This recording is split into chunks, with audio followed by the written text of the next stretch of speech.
Alright, how we doing guys? It's Dino here from Fundamental Guitar, and today I'm going to be showing you how to play You Know I'm No Good by Winehouse. As always, going to throw in a bit of theory, trying to explain a few things, and always like to start by playing and singing some of the songs as well, so you hear the melody and the rhythm. So I'll do that and then I'll go into the lesson from there. Meet you downstairs in the bar at Hurt. You rolled up sleeves with your skull t-shirt. You say, what did you do with him today? Sniff me out like I was Tanqueray. Okay, so I'm going to break it down to 3 sections guys, verse, pre-chorus and chorus, and I'll give you the melody for each section as well, and just start, break down the chords and whatnot. Let's look at this part here which you just heard, which is the verse. 4 chord turnaround, D minor goes to G minor 7, then we've got A7 and back to D minor. So the 4 chords there, repeated twice gets you the verse. Each chord is held for a bar, so 1, 2, 3, 4, 2, 2, 3, 4, 3, 2, 3, 4, and 4, 2, 3, 4. Let's look at the chords. Your first chord there is your D minor, classic B minor shape on the 5th fret. 5th string, 5th fret is our root note, so D, and we shouldn't have any problems playing that. D minor goes to a G minor 7. I'm going to just take a minute to look at this chord here because there's a few different variations we can look at. The most common way you're going to see people playing it is with a bar in the first, sorry, using your first finger to bar the 3rd fret, and then 3rd finger will play the 5th string in the 5th fret, and then you strum all 6 strings will get you your minor 7 shape. I don't like barring, to be honest, so what I'm doing here is I'm playing 6th string, all in the 3rd fret. I'm going to play 6, 4, 3 and 2 and pluck those strings, 6, 4, 3, 2, and that will be your minor 7 chord as well. And the reason why that works as well is because I'm missing out the 5th string and the 1st string. If I was to play the 5th string, 5th fret, that's what gives you your the 5th in the chord, and I'm playing the 5th here with my pinky, so I don't really need it twice, so I can sort of do away with that one.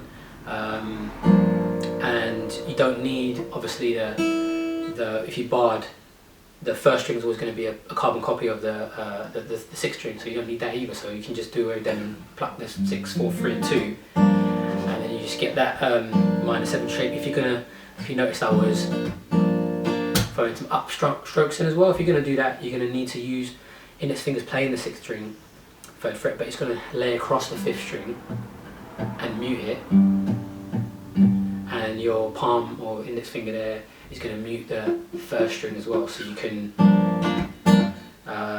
you can strum that chord as well. So we've gone from D minor to G minor 7. Another way you see people play it is bar the first 4 strings in the fret with your 3rd finger, and then your 2nd finger will kind of like get the 6th string and lay across the 5th to mute it. So you get the root note, and then you get the mute, and then you get the treble strings there, and you can strum with that. I see a lot of jazz guys playing that as well. If you don't want to play the major 7, the minor 7, you can just play the minor, G minor. Again, you're still going to have to bar it if you use this technique here. Will just be classic F shape with the 2nd finger off, 3rd fret. Again, I don't know you like barring, so I'm going to stick with the G minor 7. Incidentally though, with this shape on the 3rd fret with the G, you could actually make it a G minor by taking off the 2nd finger there, playing the 4th string 3rd fret. That's playing an F, which is the flattened 7th note, in this case the G. That's what's making it the G, the minor 7. Take that off, and now it's playing open D. D's the 5th. So we're playing the 5th, as I said earlier, with the pinky, so that's an octave. And now you can just play a G minor if you think that sounds better, or if you're more comfortable, or it's just giving you options and just helping you to understand the different variations that are available to you there. So we've gone D minor, has gone to G minor 7, and then we go to A7 and back to D minor. So D minor is fine. Let's look at the A7 again. I'm not using a bar because I don't really like barring. I keep saying that, but I'll show you the more common way you're going to see it. Would be a classic F shape again on the 5th fret, that's an A major. Take the pinky off, it becomes an A7. Introduces the flattened 7th note into the scale. And I don't like worrying, as I keep saying, so I use this technique here.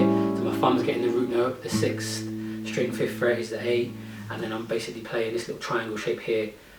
Index is playing 4th string 5th fret, second finger is playing 2nd string in the 5th fret, and then the third finger is playing the 3rd string in the 6th fret, and I'm plucking 6, 4, 3 and 2. So just a different technique there, guys, for you. If you're gonna again strum on the ups, you know, let the thumb hang over the 5th string so it mutes it, and the open E string you don't want, so then just curl your hand down a bit to mute that as well. So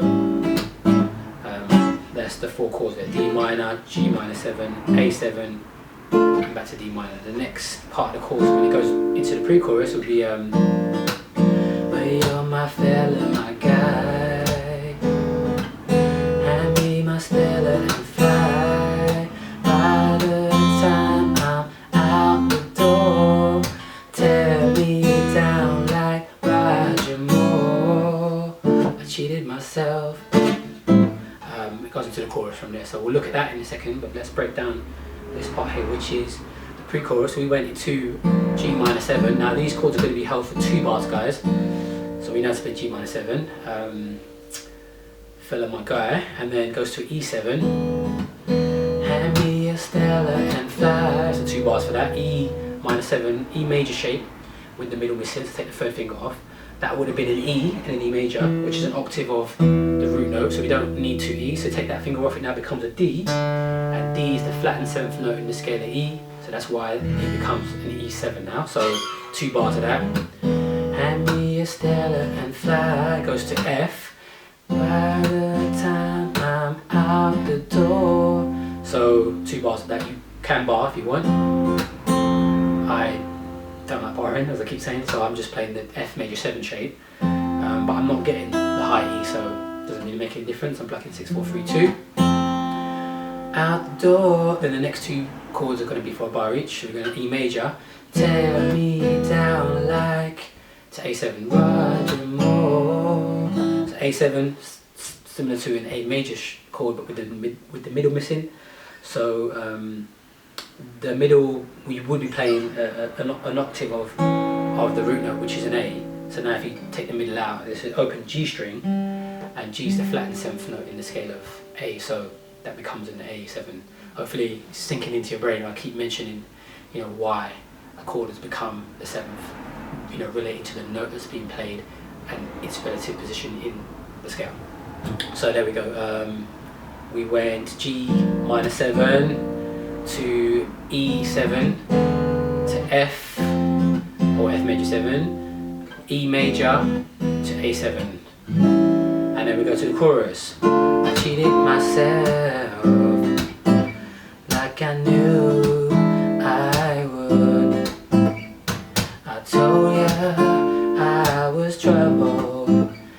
You know that I'm no good. Okay, so we're going for the chorus with 4 chord progression. D minor goes to A minor 7. So earlier we played the A7. This is an A minor 7. So the same shape as the G minor 7, but now 2 frets up. So on the 5th fret is an A minor 7. So D minor to A minor 7 to E7 and back to A minor 7. So everything's cool there, apart from, you're probably not familiar with the E7 there. So the way you want to play at E7, this voicing is actually really good. It suits this song really well. So there are other ways you can play it, but I'll show you this way. Look at your C major chord. This C major chord, if you wanted to take it, turn it into a C7, you take your pinky and you play the 3rd string in the 3rd fret. So 3rd string at the moment, the open G. So C, E, G is the 1st, the 3rd and the 5th notes in the scale of C that make up a C major triad. So now we're taking the, playing the G, instead of playing the G, we're going to play, so it goes to G sharp, A sharp, or B flat, and B flat's the flattened 7th note in the scale of C, so that makes it a C7. So now with those middle 4 strings, if we move the upper fret, C sharp 7, D7, D sharp 7, E7, that's what we want. If you look there, 7th fret, 5th string, that's an E, that's our bass note. So that's a movable chord there, guys, with the middle 4 strings. If you want to strum let the thumb just hang on the 6th string there, and you're going to hit an open E. What you want to do there is just curl your hand round, and then it's going to mute it, so then you can strum that there. So there we go, that's everything.